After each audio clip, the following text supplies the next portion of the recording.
Give me a minute, and let me tell you a story. Bayard Rustin was a key figure in the civil rights movement, known for his commitment to nonviolent protest and organizational skills.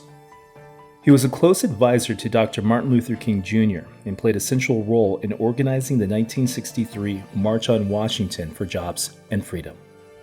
Despite his significant contributions, Rustin faced discrimination within the movement due to his homosexuality, which led to his marginalization by some civil rights leaders.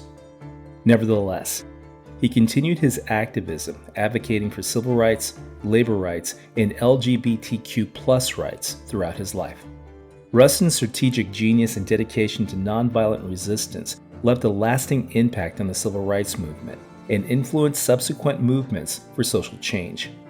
Even though his contributions were ignored or even erased for decades, he was posthumously awarded the Presidential Medal of Freedom in 2013, recognizing his lifelong commitment to equality and human rights.